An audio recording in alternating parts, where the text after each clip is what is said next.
Okay. Good morning, afternoon, evening, ladies and gentlemen. I'm George Moss again here at allpointstv.com, and we're glad to have you with us again here on Monday at 2 o'clock. And we hope to say a few things here that will be worth your time. I'll have to tell you something, that I'm doing some research right now that I have kept on the wraps for a long time because it didn't make any sense to me what I was uncovering, and nobody else was saying it. So I was not going to put it in the public domain when it seemed like I'd be the only one out here making these comments that seem to be so far removed from the pale. And so I didn't want to come out and say that Watergate was more than what we've been told.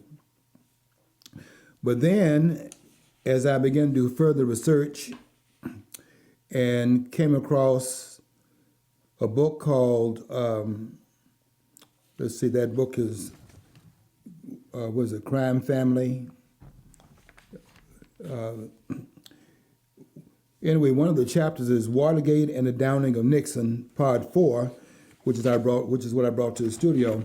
And what I was waiting for was some validation of what I had uncovered, but I wasn't comfortable in saying it publicly because it didn't make any sense based upon what we've been told. You know, Richard Nixon was the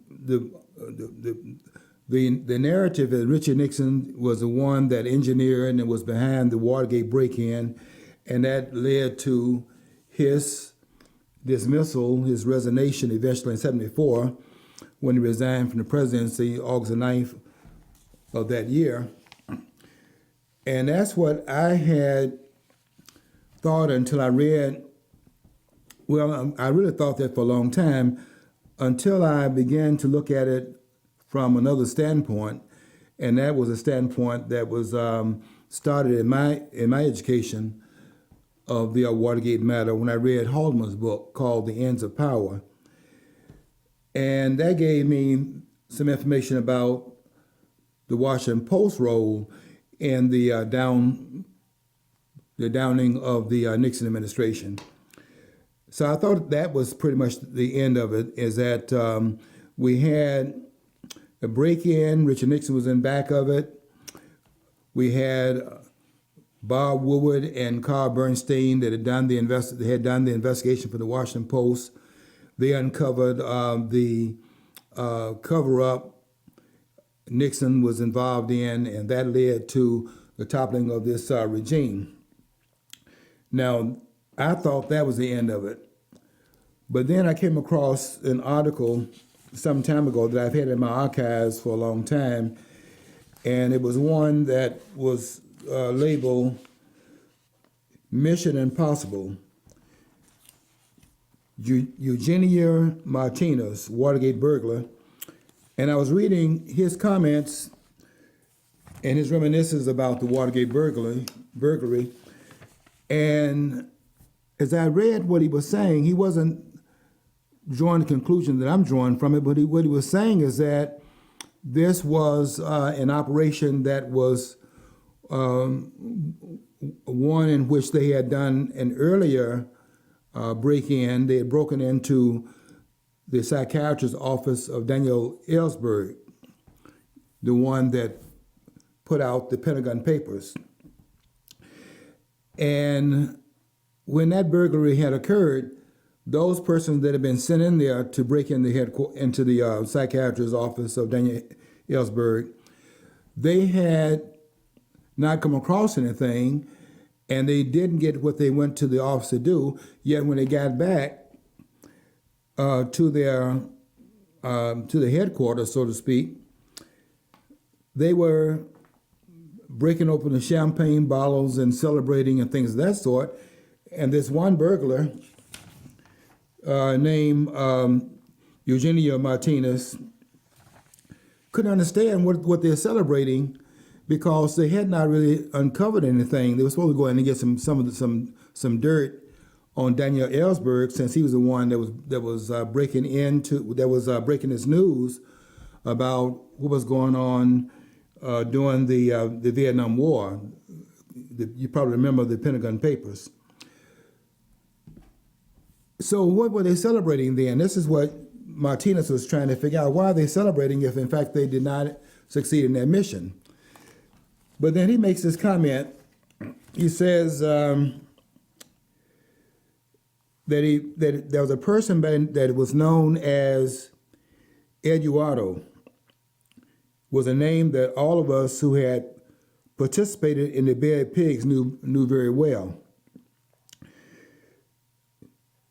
So when Barker, who was another one of the Watergate burglars, so when Barker told me that Eduardo was coming to town and that he wanted to meet me, that is, say, he wanted to meet Eugenia Martinez, that was like a hope for me. He had chosen to meet us at the Bad Pigs monument, where we commemorate our dead on April 16th, 1971, the 10th anniversary of the invasion of Cuba. Let me try to put this into some context here. When I read this, and I read this some years ago, I had read Alderman's book, The Ends of Power, where he had talked about the fourth estate, meaning the media, which we see now doing what they're doing in the Donald Trump case. And what Haldeman's book, don't forget Haldeman's one of Richard Nixon's, one of the counselors to President Richard Nixon, who wrote the book called The Ends of Power. And in that book, he was talking about the fourth estate. He said the fourth estate is what led to the overthrow of the Nixon administration. So I'm looking at it from the standpoint that there's a break-in that went on. In this case, it was Watergate. Before that, I'm finding out that the same burglars had burglarized the office of Daniel Ellsberg's psychiatrist. And I'm thinking that it's pretty much these criminals that got caught, and then the unraveling of the Nixon administration would have come about because of the work done by Carl Bernstein and Bob Woodward. But then when I read the excerpts of the observation that had been made by Eugenia Martinez, I began to see that something else is going on here. But I didn't want to say anything publicly about it because I didn't have any other persons validating what I had come across. Because what I had come across didn't make any sense to me. But it made more sense when I saw the Donald Trump case. What I had come across earlier, but kept under my hat, so to speak, was that those burglars that were inside of the Watergate building, that someone inside of that group, there were 5 persons that were inside that headquarters.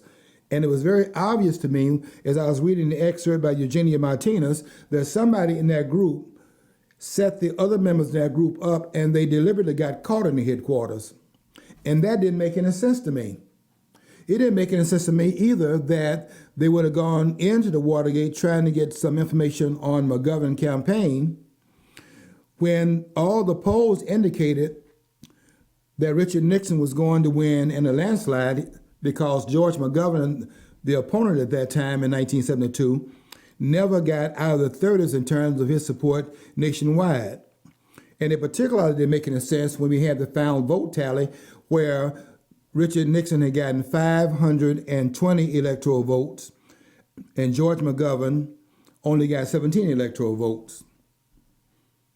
In other words, the outcome of the election was never in doubt, and this was the 3rd largest electoral vote disparity between candidates in the history of the United States.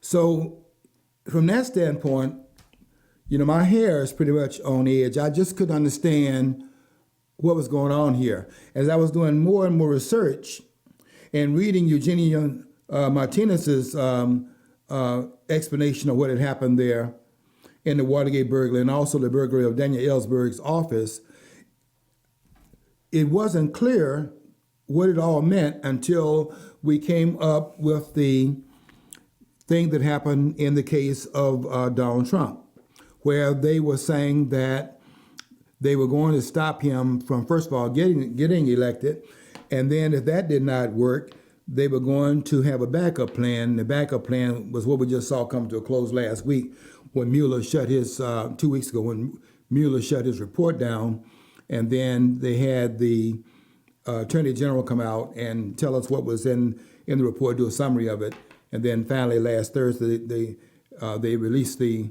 report. What am I getting at here? I'm getting at the fact that there was a story behind the story. And this morning, as I was looking up all these names of the Watergate burglars and trying to piece together what was really going on here, because it was very clear to me that that somebody in that mix of those 5 persons that went into the Watergate complex, and someone was in that group that deliberately set the other members up, and they got caught inside of that headquarters so as to implicate Richard Nixon. But I was aware of that, but I couldn't come out and say it publicly because I didn't have any documentation of anyone as having said that. And I knew the ones that were, I knew that the persons that were part of it had to have been James McCord, and the person that was inside of the White House, who was E. Howard Hunt. But I didn't say anything about it publicly because I didn't have any validation of it until this morning. I didn't have any validation I was on the right trail until this morning. When I was looking up these names again, and I came across excerpts from this book called Family of Secrets. And they did a 4-part excerpt on Watergate and the downing of Nixon. And it's called, this is part 4. Now let me read, I know I'm kind of rambling a little bit, but I am as clear as I can be in my own mind about how we are off the track in terms of what really went on. Let me read something to you from this book. And I just came across this morning. But it stunned me to see that what I had concluded was already documented in a book that I wasn't aware of, but I sent on for it before I came to the studio today. This book called Family of Secrets. So I'm going to have that book read by next week. But here's some of the excerpts of the book. It says, over the years, we've been told ad nauseum that Richard Nixon was the ultimate culprit in Watergate. And Watergate has come to represent the ultimate in presidential overreach and perfidy. P-E-R-F-I-D-Y, perfidy. Yet no one has been able to explain the real purpose of the burglary with any certainty, or why the burglars committed such rookie errors, leading to their discovery and arrest, and eventually to Nixon's downfall. That stunned me when I read that, because I had come to the same conclusion of why those persons inside of Watergate acted so amateurish in that burglary. It didn't make any sense of what occurred in there and how they got caught. So when I read this, and I just read this morning, it stunned me that there was a document out that had come to the same conclusion I came to, which is that someone inside of the Watergate complex that got caught when they burglarized the Watergate office where the headquarters of the Democratic Party was. I was stunned to find out that someone had written a book that drew the same conclusion I had drawn, is that somebody is in that headquarters that deliberately got caught in Watergate.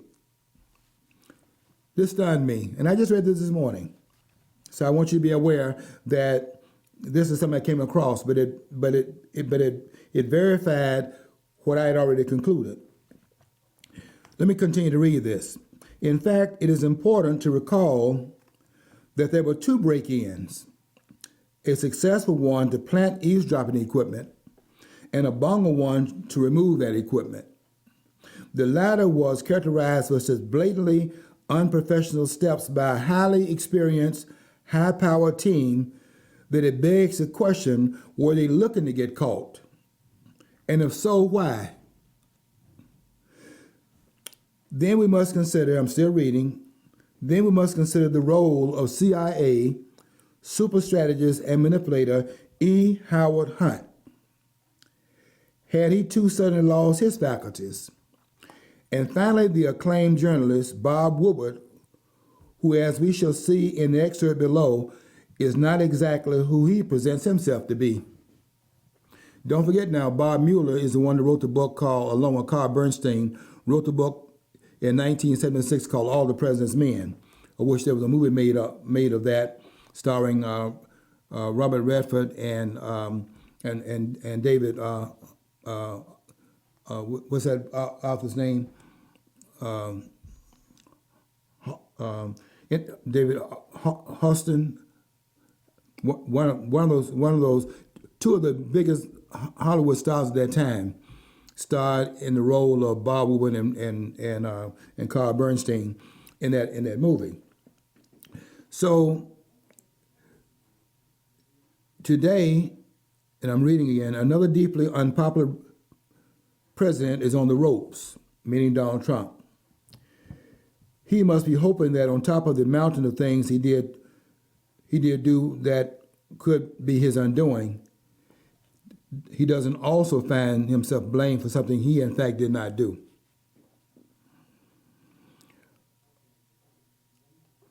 Excerpts from Russ Baker's book, Family Secrets, the Bush Dynasty, America's Invisible Government, and the Hidden History of the Last 50 Years. I'll tell you something. When I read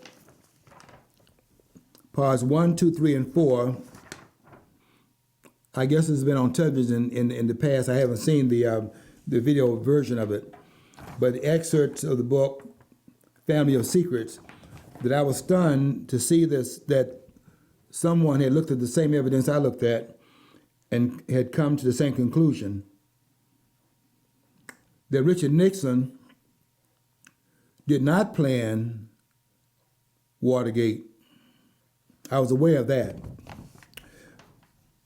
But I was not aware that there were other persons that had looked at this, had done the investigation of this, and come to the conclusion that Richard Nixon himself was a victim. It does not mean now he was not involved in the cover-up.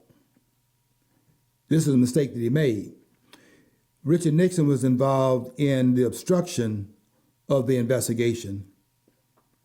And this is what Mueller was trying to do in the case of President Donald Trump. I had said this before, that the reason why Mueller was going after all the ones in Donald Trump's inner circle was because they're trying to bring him out of the woodwork, because he wasn't involved in any collusion, just like Richard Nixon was involved in the planning of Watergate. That's not where the error was made. Richard Nixon, what Nixon's mistake was, is that Richard Nixon got involved in the cover-up because he was afraid of what that would do in terms of the election of coming up that year, in terms of the midterm election. He had been elected in 1972 for a second term, but in the midterm coming up in November of that year, what would be the fallout in terms of this Watergate scandal coming out? And when they had people that were involved in CREEP, the Committee to Re-elect the President, that could have been very damaging to the Republicans in 1974. Now I got to find some of the documents here because as I said, I just came across this information this morning.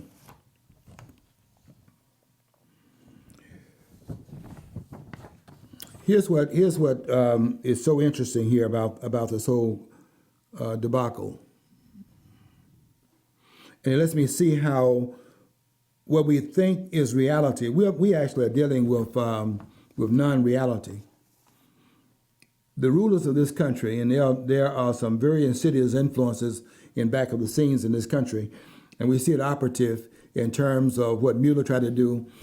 And I don't know if you saw Rosenstein last Thursday as he was standing in back of William Barr. William Barr was at the microphone. He had two persons in back of him. There was Rosenstein, the assistant attorney general, on the right side. I was watching him the whole time that Barr was reading his 4-page summary of the Mueller investigation and what the Mueller report had uncovered. And I was watching Rosenstein, and he was very uncomfortable. You need to go and look at it on YouTube.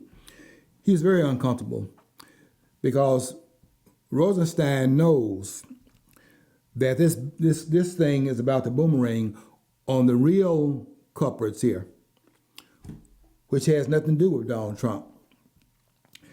It has to do with these same deep state actors that took down other administrations in the past. Took down the Nixon administration.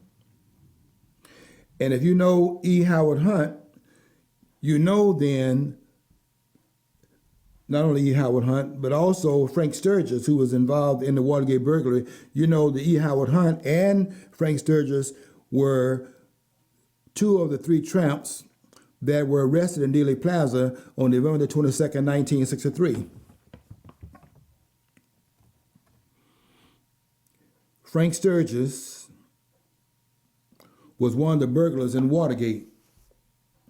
And E. Howard Hunt, on his deathbed, according to his son, and I've seen the tape of this, admitted that they were a part of the conspiracy in Dallas. I guess I'm a little like Robert Groden felt. I feel a lot like he felt. When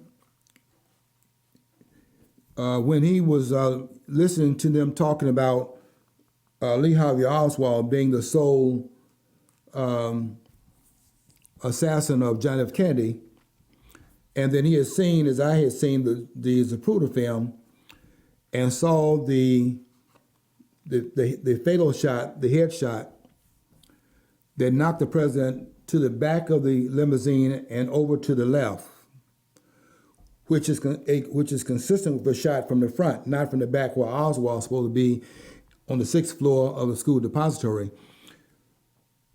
So to have them saying in the official report that Oswald did all the shooting from the back, he fired 3 shots, one of which missed, and 2 shots that hit the president, when the fact of the matter is the president was hit 4 times. Robert Groden was saying he was very frightened by what he knew because he knew the official story was wrong. And so he kept his mouth closed for a long period of time because he didn't know what that meant. He knew what they were saying was not true, but at the same time, they come out in that time period when people that had witnessed the assassination were disappearing from the scene. He did not say anything for a period of time, but he knew that what the official story was not true based upon his own investigation, but he kept his mouth closed. Robert Groden is one of the experts on what happened in Dealey Plaza. I didn't say anything about that aspect of it, of the Watergate, and I was not going to discuss it until I found some other validation of what I had come across and what I had uncovered. But now that I'm aware of this book called Family of Secrets, and I read some of the excerpts of it, I can see that my conclusion was not the only one out there.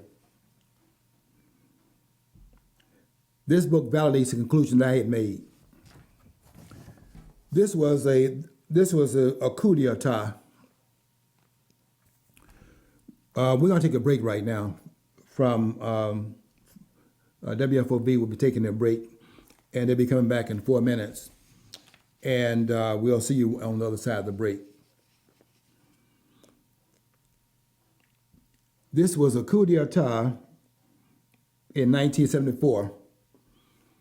It does not mean that Richard Nixon did not make a mistake, but it does mean that Richard Nixon was caught up in a matter not of his own creation. Those that were around Richard Nixon and E. Howard Hunt, who was an advisor in the Nixon administration, these were the ones that planned the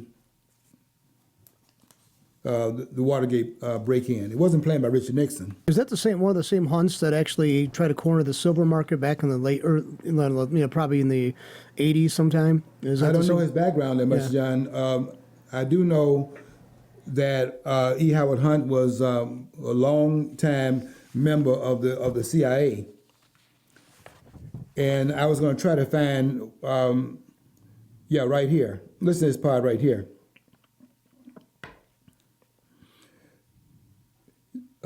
This is another part of that narrative. The evil genius and the evil genius of an evil administration. It's talking here about the CREEP,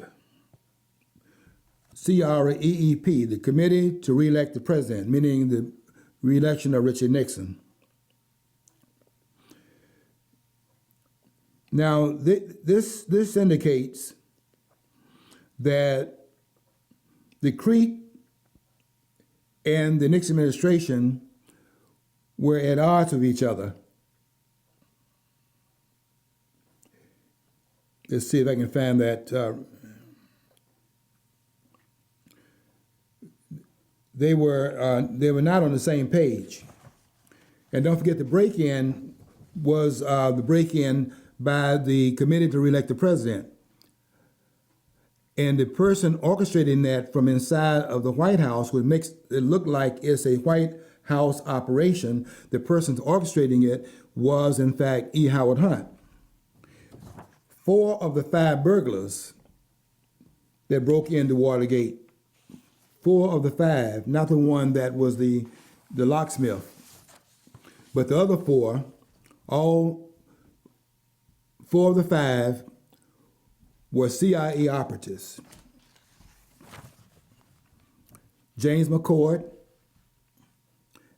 and James McCord's behavior is what really made me aware of something was going on here that just didn't make any sense if these person went in there and intended to do the job and get out of there. But what James McCord did, and I'll tell you what he did later on, but let me read the names of the person there. James McCord, what he did was what put me on the trail of somebody in that headquarters that was there to get caught. James McCord was one. He was a security coordinator for the Republican National Committee and the Committee for the Re-election of the President. Virgilio Gonzalez, a locksmith from Miami, the only one of that 5 that was not connected to the CIA. Frank Sturgis, another associate of Barker from Miami. He also had CIA connections and involvement in anti-Castro activities. Eugenio Martinez, his excerpts, what I read, that made me aware of when he talked about what went on behind the scenes. That's what made me aware that something is going on here that has not been discerned by the public. And his observation about what went on is what began to make me see the story was bigger than Bob Woodward and Carl Bernstein. There was something going on before it got to the newspaper. What's going on here in the break-in? So Martinez was one of the burglars. Also had CIA connections. Bernard Barker, a realtor from Miami, Florida, former Central Intelligence Agency operative. Barker was said to have been involved in the Bay of Pigs incident in 1962. Okay, I want to welcome WFOV back from their break. And we are still trying to stumble through this information that I'm still going through because I only came across this morning. And I have to organize it better for next time we talk about it. But I want you to be aware that I finally came out with discussing it because I finally had validation of what I had come across earlier, but I didn't want to say anything until I had another source. But I did look into it. There wasn't the same hunt. There's a different hunt. There's Lamar and Herbert, the hunter. Lamar's hunt is a different person. He's the one that they try to corner. He and his brother try to. Yeah, the oil person, right? Right. Oil, who later on tried to corner the silver market back in the 80s. So. Right. That's another part of that connect. This thing was very widespread in terms of the ones that actually eliminated and excised the leadership in 1963 in Dealey Plaza. This was not a one-man operation. This was a very large operation that took out the President of the United States, the 35th President of the United States. This was a coup d'etat and a cover-up of the coup d'etat. And this Watergate burglary is a continuation of that. And that's why it is so important that we get to the bottom of it this time, because if we do not resolve this problem, then like it's happened repeatedly over and over again in the past, if we don't stop it and root this corruption out, it's going to happen again. I wish somebody would, if you haven't already seen it, go and watch Mark Levine's program last night on Fox. He did a 1-hour program. He normally has a guest in his program called Levine, Life, Liberty, and Levine. And he normally has one or two guests, but he doesn't go through a number of these other programs have too many people on it. You can't get any sense of what's being said in depth because they change the formats 4 or 5 times within the hour. Mark Levine has a very different format in his program where he has a single guest, or maybe he has 2 guests, and they have one theme they cover during the whole program. Last night he did a program by himself. And he was going through all these times we've had in the past abuse of power, basically by the Democrats, where they've used the IRS as they're trying to use it right now with Donald Trump, want to investigate his taxes and so on and so forth, because the deep state is not going to accept an election that they did not approve of. And it didn't make any sense of why they would go into Watergate when there was no chance that Richard Nixon would lose that election. But that's the insurance policy that I saw in the Donald Trump case. They said that the insurance policy, if in case he got in there anyway, the insurance policy would then be put in place. They had it already in place in order to do it in the aftermath of the election. Well, look at the insurance policy here in Richard Nixon's case. Nixon won the election 520 electoral votes to 17. There was no way for George McGovern to win that election for a lot of reasons. It's just too much. First of all, it's too much turmoil. You remember that he had to put Thomas Eagleton, who was his first choice for vice president, had to get him off the team as vice president because the reports were that Eagleton had a nervous breakdown at some point. And to have him one heartbeat away from the president, that was a problem. So to have that person having to step down under those conditions, it sent alarm bells out. There was no way that McGovern was going to be a threat to the re-election of Richard Nixon. And when Richard Nixon found out about the break-in, First of all, he thought it was some kind of a joke, because he knew there was no threat of him losing the election. But that's the insurance policy in terms of once he's reelected, 520 electoral votes, 17 electoral votes for McGovern, 1 vote for an independent, because there are 538 electoral votes altogether. Why would a person polling who eventually got 60% of the vote send someone into the Democratic national headquarters to find some information on George McGovern when George McGovern would be a non-entity the day after the election? The election was held November the 6th. On November the 7th, George McGovern is irrelevant. And it didn't make any sense.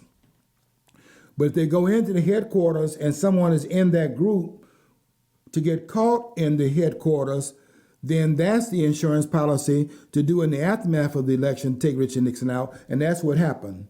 And that's what's being documented in this book, Family of Secrets.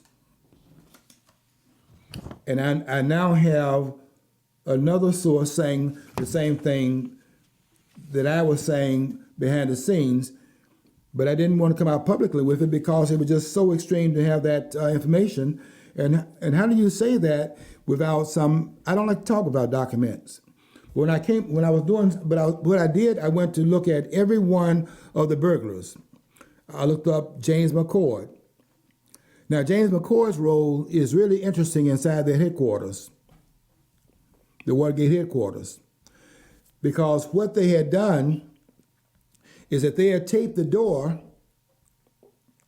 so that when they would close the door up, the door would not close and make a noise in closing. So they taped the door at the point where the latch is found there. So the door closes without making a noise and it does not lock. So that's how they got in. Willis, who is the security guard in Watergate, comes down the hallway and sees the tape on the door and thinks nothing of it other than the fact that somebody must have forgot to take the tape off. He takes the tape off the door and goes throughout the building to do the rest of his, he's the security guard. So he goes and does the rest of his rounds, but when he comes back, somebody has put that tape back on the door. And they asked McCord if he had removed the tape, because that tape was put back on the door, and when McCord came in, they asked him, those inside asked him, did you remove the tape? Because they had put the tape on there so that when he came in, he would not make any noise in coming inside the building. McCord told them that he removed the tape. But when Willis, the security guard, removed the tape, somebody put the tape back on the door. And that's why when Willis came back down the hallway and saw the tape back on that door that he had taken off, that's when he called for backup and pulled his gun out and went into the room, because he knew somebody was in that room, and went in there, and there were those 5 burglars. And that's how they got caught. And McCord told the other burglars that he had, in fact, taken the tape off the door, and he had not done so. In fact, McCord put that tape back on the door. If that had not happened, Willis would never have known those guys inside that building. And when I saw that and read that from the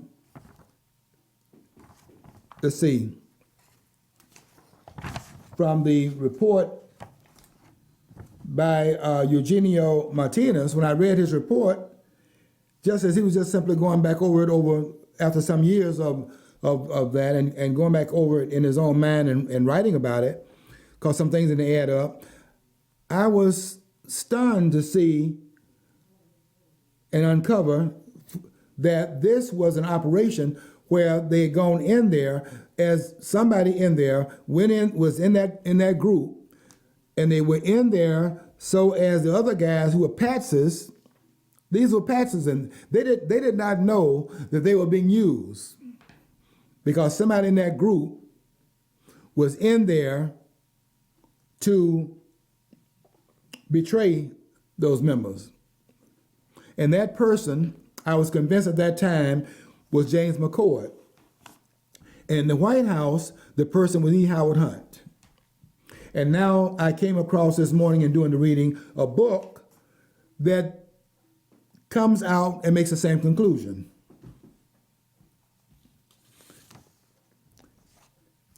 I have to tell you, I never thought I would find any. I was not even going to come out and say anything about it because I don't like to talk say anything outlandish or conspiratorial unless I have some documents I can go to. And when I read this excerpt, 4-part excerpt of Family of Secrets, one of which is under the title of Watergate and the Downing of Nixon, I then thought I could publicly talk about it. We have coup d'etats in this country. These people that are running this government are some of the most criminal politicians on the planet.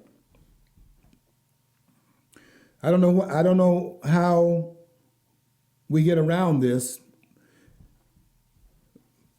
but our government has been captured by these people, the ones behind the scenes, and they are running it. I'm sorry, that's what's happening. And Donald Trump did what they thought could not be done. But in case it did happen where Donald Trump would win the election, they had a backup plan, and the backup plan was accuse him of being a Russian asset. Can you imagine that? Bernie Sanders, the communist, and those persons in the Democratic Party that are socialists. Socialism is communism. They're not the ones that are in cahoots with Russia. And I'm not saying Bernie Sanders is in cahoots with Russia. What I'm saying is outlandish to say that a person that ran on the campaign of making America great again, he's a Russian asset, but those that are communists are not Russian assets. These people are trying to overthrow a duly held election in this country where Donald Trump did the impossible. A man that had no prior political office holding experience is now the head of the government of the United States and came from nowhere through the maze, set down 14 establishment members of the Republican Party, ran in a field of 17 members in the Republican Party first. 14 of them were seasoned politicians. Donald Trump, with no prior political office holding experience, set down every last one of them, which tells you something about how the American people felt about these politicians. Got the nomination, which they tried to deny, although he was the head of all of the runners in the Republican Party. They tried to deny him the nomination, although he's going to the convention, going to the Democratic convention with more delegates than anyone else had. But they were trying to deny him the nomination anyway. And you saw the governor of Ohio, who had, I think, won one state, saying that Donald Trump would not be the nominee. And that was very strange because how do you say that when you've only won one state and this man has been carrying all these other states and he's ahead of all the other front runners?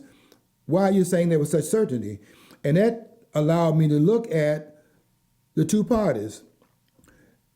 to see that these parties are private property parties. These parties are owned, privately owned in this country. The Democratic Party is a private-owned corporation, and so is the Republican Party. The American people don't own either one. And that was uncovered. If you were paying attention, that was uncovered in this last election. I'm telling you the absolute truth.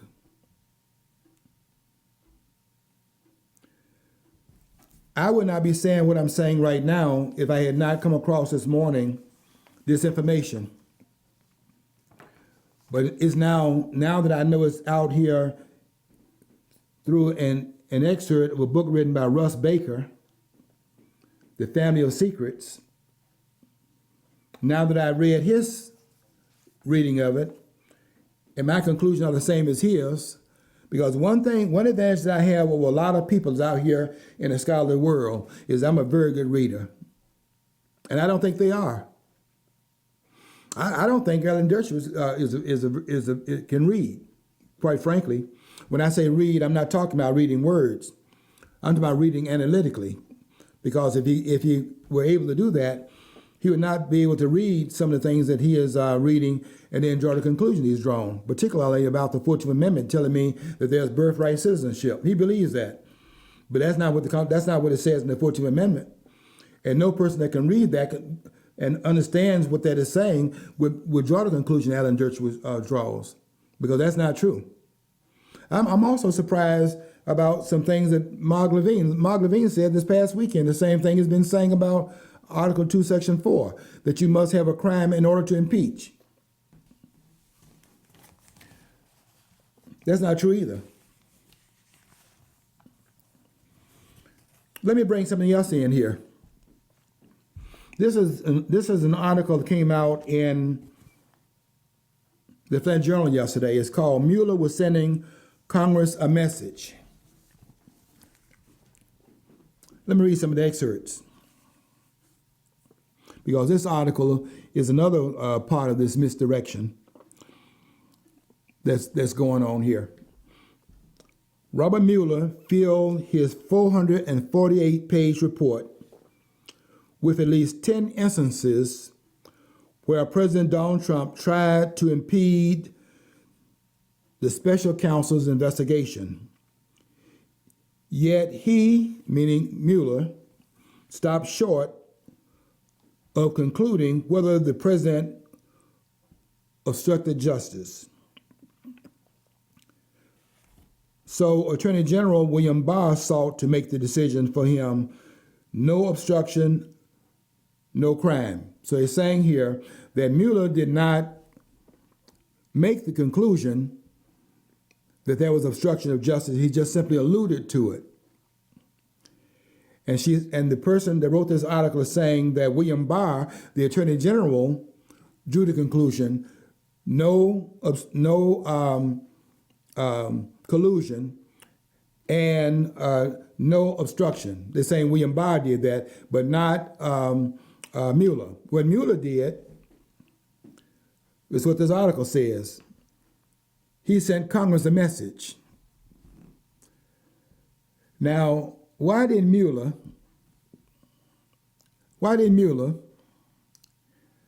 bring about the obstruction charge? Why didn't he make the case for obstruction of justice? I'll tell you why he didn't do it, and why this article is saying he sent Congress a message, which he did. Mueller knew that if he had in fact brought a charge of obstruction of justice, first of all, on a bogus claim, that ends up in the legal arena.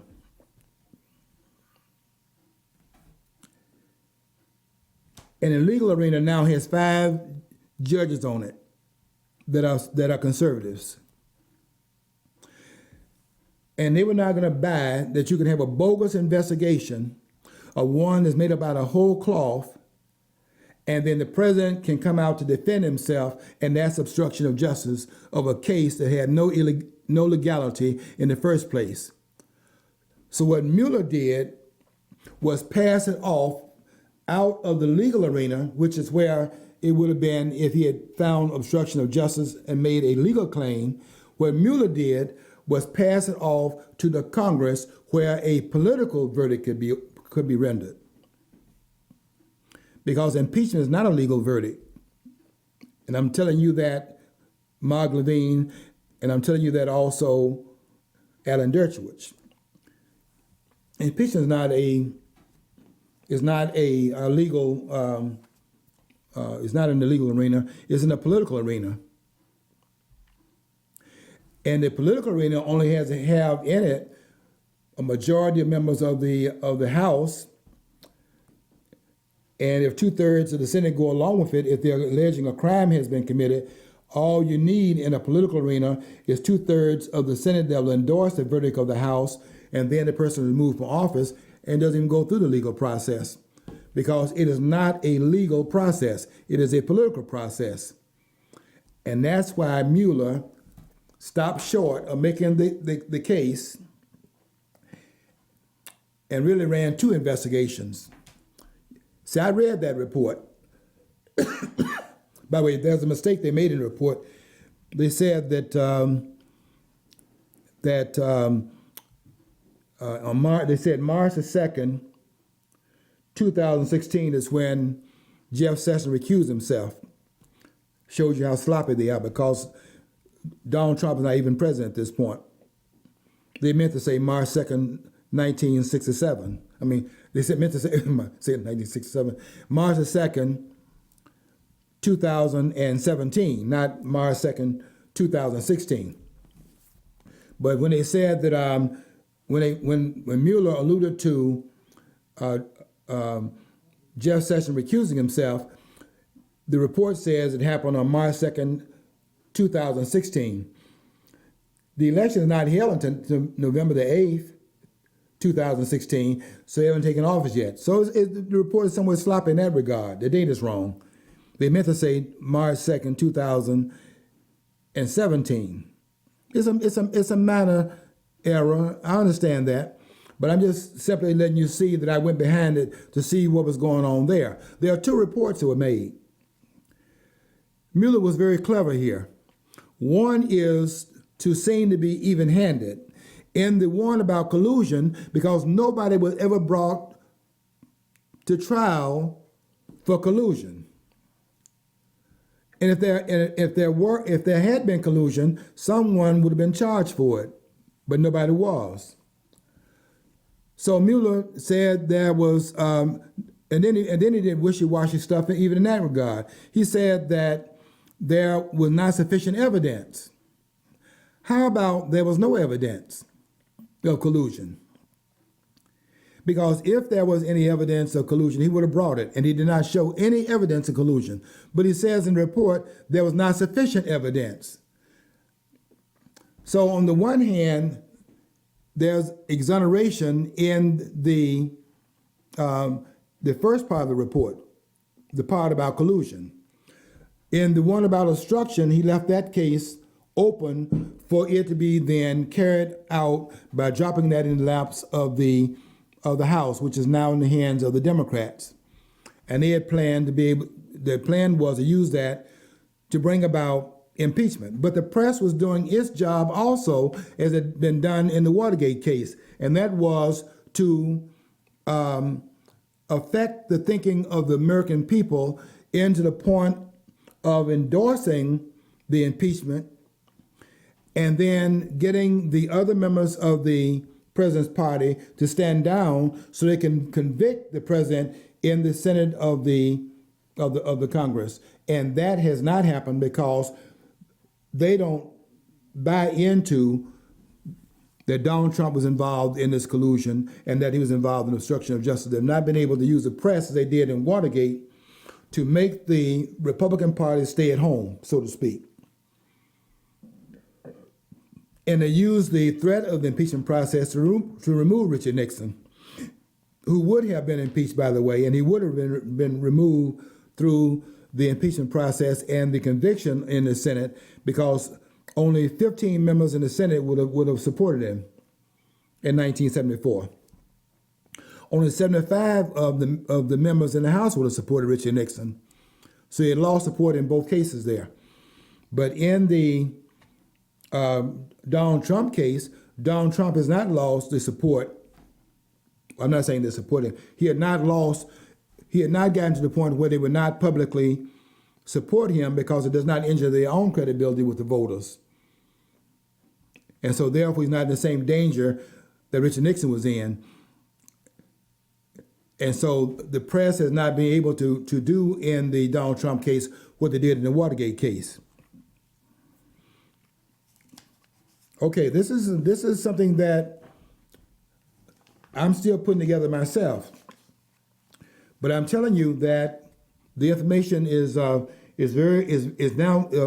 verified. It's now validated. It's not just George Moss saying this. The book that I ordered this morning, Family of Secrets, and the excerpts that I read this morning allowed me to come to the studio today to say that we have a situation in the background that has to be addressed at this point. And we've got to now take the bull by the horns and investigate the investigators. Because if we don't do that, then this cabal that's running this country from behind the scenes will continue to do so. Stay tuned. We'll come back with more information next week when I read the book called Family of Secrets. Until next week, I want you to follow your dream. Because if you don't follow your dream, you'll never know what's on the other side of the rainbow.